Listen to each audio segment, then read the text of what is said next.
First Contact and Invasion. Dr. Elena Rice squinted at her monitor in the dimly lit observatory control room. Something was wrong with the data. For 3 nights in a row, the strange object orbiting just beyond the moon had appeared and disappeared from their instruments. "Marcus, are you seeing this?" she called to her colleague. Marcus Chen, the observatory's systems engineer, leaned over her shoulder. "That's not equipment failure. Whatever it is, it's actively avoiding our detection suites." Across the globe, similar reports flooded in from observatories and space agencies. Something was watching Earth, and it wasn't trying very hard to hide anymore. In Washington, D.C., General Alessandro Diaz sat stone-faced as intelligence reports piled up on the table. "So we have confirmation. This is artificial and non-terrestrial." "Yes, ma'am," replied Colonel Jackson. "NASA, ESA, and CNSA all confirm. There's at least one object, possibly more, conducting systematic scans of our planet."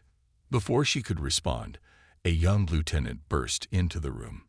"General, you need to see this." He activated the wall screen, displaying a live feed from the International Space Station. A massive vessel, at least a kilometer long, had appeared from nowhere and was moving toward Earth. Its surface gleamed with a metallic blue-gray sheen, and strange energy patterns pulsed along its hull. "Get the President," General Diaz ordered, her voice steady despite the chill running down her spine. 12,000 light-years away, in the central command chamber of the Kraden Empire's flagship, Emperor Vorax studied the holographic display of the small blue planet. "Report, Science Director," he demanded, 6 eyes blinking in sequence. Science Director Krell bowed slightly. "As expected, Sovereign. The humans are primitive but resource-rich. Their planet contains significant quantities of Isurium and quantum-stabilized water, more than we found in the last 3 sectors combined." "And their defenses?" Vorax asked, mandibles clicking. "Negligible. Chemical propellants, basic fission weapons, no effective space force. The Viridian Collective has filed their usual objections about non-interference with developing species, but they're all talk." Emperor Vorax rose to his full height, towering over his officers. "Begin the standard protocol. Orbital demonstration, demand for surrender, then resource extraction. I want mining operations established within 1 planetary rotation." As the Kraden warships positioned themselves around Earth, another vessel lurked at the edge of the solar system. The sleek, organically shaped craft bore the markings of the Viridian Collective, a loose alliance of species that opposed the Empire's expansionist policies. Ambassador Thela watched in dismay as the Empire deployed its forces. "They never learn," she whispered to her aide. "Send an emergency transmission to the Council. The Empire is violating the non-interference accord again." Her aide, a tall humanoid with luminescent skin, looked troubled. "The Council will debate for days. By then, it will be too late for the humans." Thela's 4-fingered hand clenched. "Then prepare my shuttle. Someone must warn them." On Earth, panic erupted as the alien ships became visible in the daytime sky. In every major city, massive vessels hovered, casting shadows over frightened populations. When the transmission came, it was simultaneously broadcast on every communication device on the planet. Televisions, radios, phones, computers. The translation software worked flawlessly as Emperor Vorax's image appeared on screens worldwide. "People of Earth, I am Emperor Vorax of the Kraden Empire. Your planet has been claimed for the glory of the Empire. Surrender your resources peacefully, and your population will be spared for labor. Resist, and face extinction. You have 6 hours to instruct your leaders to comply." In the Pentagon's Emergency Command Center, world leaders gathered via secure video conference. The mood was grim. They want unconditional surrender. The U.S. President stated flatly, "Intelligence suggests they've done this to dozens of worlds." "What about our nuclear deterrent?" asked the Russian president. General Diaz stepped forward. "Analysis of their technology suggests our nuclear weapons would be ineffective against their shields. However, we've detected potential vulnerabilities in their propulsion systems. Dr. Elena Reyes had been brought in as a scientific advisor. Their ships generate enormous electromagnetic fields. If we could disrupt those fields at specific frequencies, we might temporarily disable their systems. The Chinese premier leaned forward. How quickly can we develop such a weapon? We already have the technology, Dr. Reyes replied. Military EMP systems, modified to target their specific frequencies. We'd need to coordinate globally, attack simultaneously. We already have the technology, Dr. Reyes replied. Military EMP systems, modified to target their specific frequencies. We'd need to coordinate globally, attack simultaneously. The Brazilian president's voice was resolute. Better to die fighting than live as slaves. The vote was unanimous. When the 6-hour deadline expired, Emperor Vorax was surprised to receive not a surrender, but a defiant message from Earth's United Nations. We decline your offer, the message simply stated. Vorax laughed, a harsh clicking sound. Begin the demonstration. Target their largest military installations. The Kraken ships opened fire, energy beams slicing through military bases around the world. But as they fired, something unexpected happened.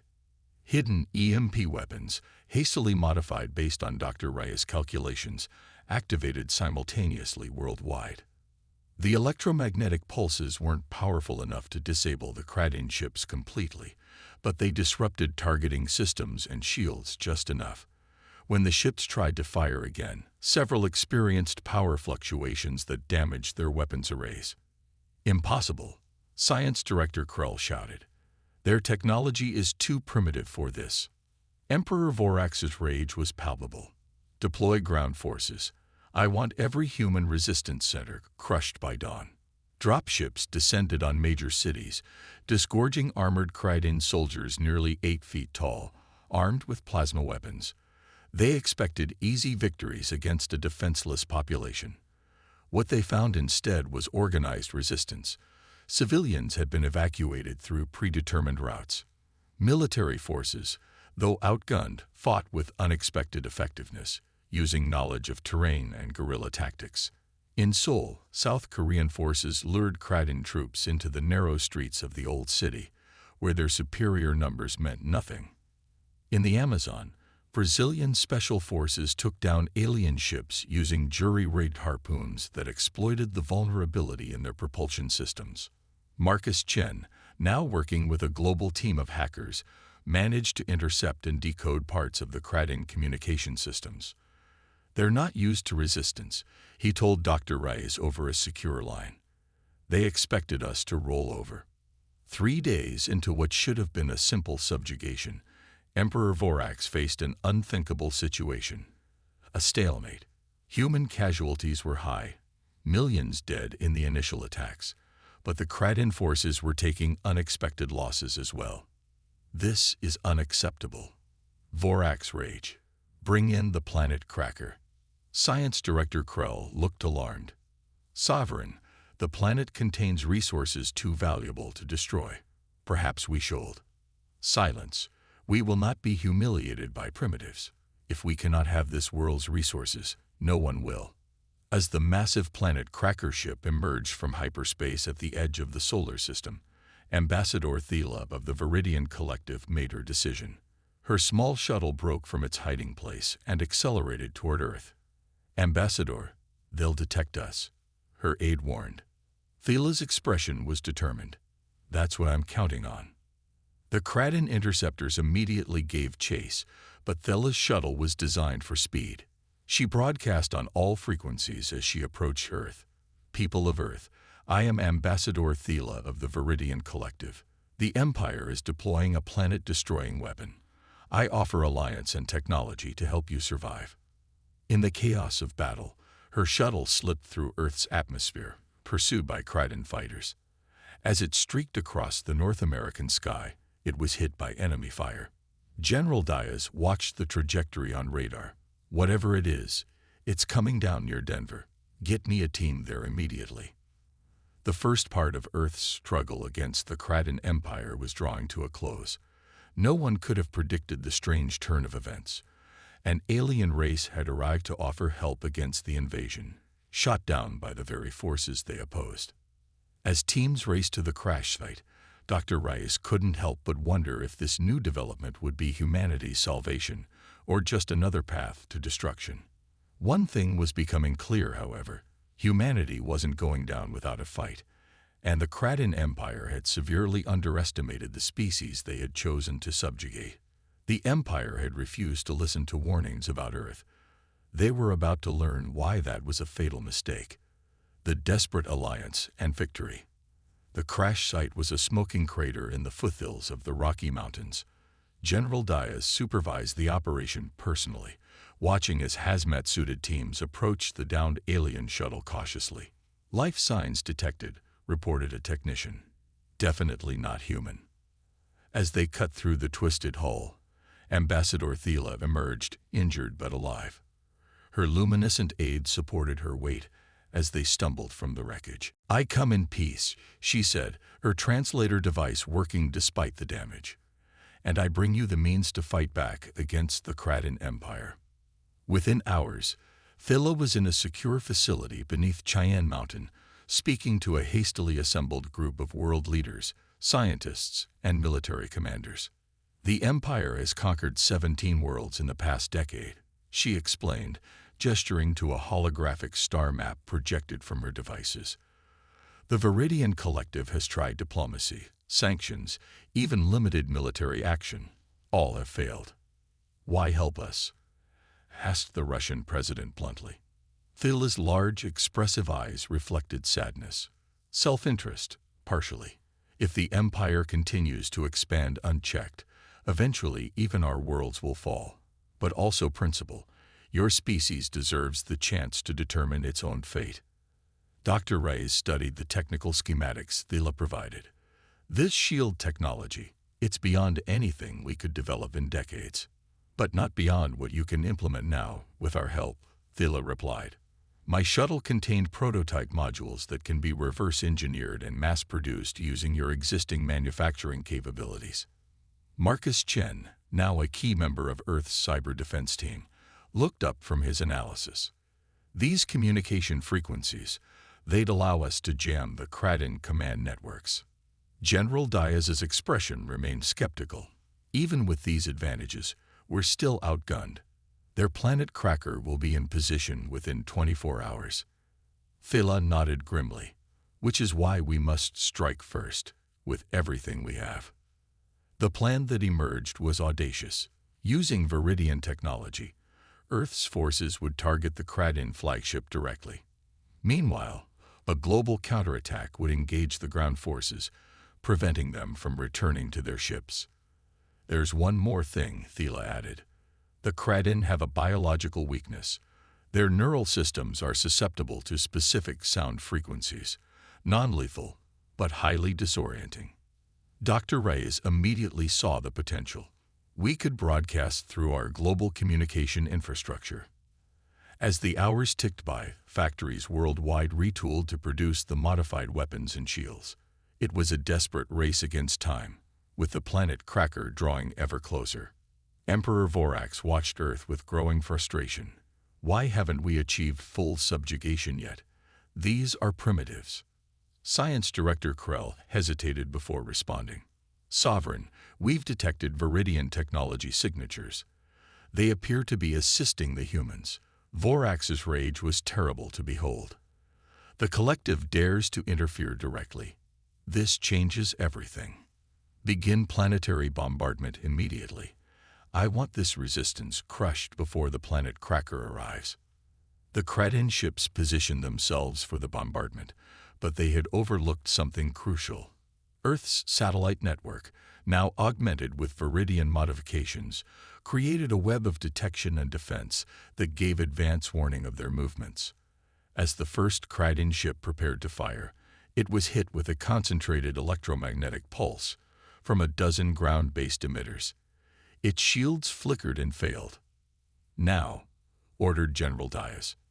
Missiles launched from submarines, mobile launchers, and aircraft worldwide. Ordinary weapons would have been ineffective against Kraden shields, but these had been modified with Viridian technology, targeting the specific vulnerabilities Thila had identified. In orbit, 3 Kraden destroyer-class vessels erupted in flames. On the ground, every television, radio, and electronic device simultaneously broadcast the neural-disrupting frequency. Kraden ground troops collapsed, their nervous systems overwhelmed. Aboard the flagship, Emperor Vorax watched in disbelief as his carefully orchestrated invasion fell into chaos. Impossible. How are they doing this? The answer came in the form of a transmission, broadcast on the Kraden's own secure frequency. Ambassador Thila's face appeared on the command screen. Emperor Vorax, the Viridian Collective formally requests that you withdraw your forces from Earth immediately. Vorax's mandibles clicked in fury. You dare to make demands. The planet Cracker will be here in hours, and then your precious humans will be nothing but cosmic dust. Perhaps, Thila replied calmly. But we have transmitted the specifications for your weapon to 50 other worlds. Your tactics are now known throughout the sector. The era of Kraden expansion ends today. As if to punctuate her words, the flagship shuddered violently. Alarms blared throughout the vessel. We've been boarded, an officer reported. Panic evident in his voice. A strike team, comprised of special forces operators from a dozen Earth nations, had used Viridian technology to bypass the flagship's sensors. Led by General Dias herself, they fought their way toward the command center. Fall back to the evacuation shuttles, Vorax ordered, abandoning his command post as the sound of battle drew closer. But there would be no escape for the Emperor.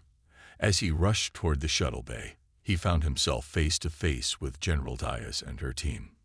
Surrender, she said simply, weapon raised. Emperor Vorax, who had conquered worlds and subjugated billions, could not comprehend defeat at the hands of what he considered primitives. He reached for his sidearm and died in a hail of gunfire. With the Emperor dead and their flagship captured, Kraden forces found themselves in disarray. The planet Cracker, arriving at the edge of the solar system, received not orders to attack, but a surrender broadcast from their own command frequency. 3 days after the death of Emperor Vorax, representatives from Earth, the remaining Kraden command, and the Viridian Collective met aboard the captured flagship. The terms were non-negotiable. The Kraden would withdraw from Earth space immediately, and the Empire would pay reparations for the damage caused. This defeat will destabilize the Empire, Thila explained to Dr. Rice and General Dias after the signing. Already, rebellions have broken out on 3 subjugated worlds. What happens now? Asked Dr. Rice. To Earth, I mean. We know we're not alone in the universe anymore. Thila smiled, a gesture she had learned from her human allies. Now you join the galactic community, on your own terms. The collective would be honored to sponsor Earth's membership. General Dias looked out the viewport at the blue planet below. And if other hostile species come, they will think twice, Thila replied. Word has spread quickly. The primitives who defeated the Kraden Empire. No one will underestimate humanity again. In the months that followed, Earth began its recovery. Viridian technology helped rebuild devastated cities. The captured Kraden vessels became the core of Earth's first true space fleet. Universities worldwide established xenobiology and chinotechnology departments, with Viridian scientists as guest lecturers. Marcus Chen, now heading the new Interstellar Communications Agency, worked closely with Viridian engineers to establish Earth's first faster-than-light communication system. We're receiving transmissions from 17 different species, he told Dr. Reyes during the inaugural broadcast. All of them want to establish relations with the planet that brought down the Empire. Dr. Reyes, now Earth's representative to the Viridian Collective, smiled. Tell them we're listening. A year to the day after the invasion began, a memorial was unveiled in the United Nations Plaza in New York. It depicted not just the human soldiers who had fallen, but also Ambassador Thila, standing alongside General Dias. The inscription read simply, "They came to conquer. They stayed to learn why that was impossible. Throughout the galaxy, the story spread of a seemingly primitive world that had stood against an empire and won, of a species whose determination and adaptability had turned the tide of a hopeless war. Many worlds that had feared the Kraden for generations took courage from Earth's example and rose up against their oppressors. The Kraden Empire, which had refused to listen to warnings about Earth, had been forced to kneel. And humanity, tested by fire, had emerged as a new power in the stars, respected, feared, but most importantly, never again to be underestimated.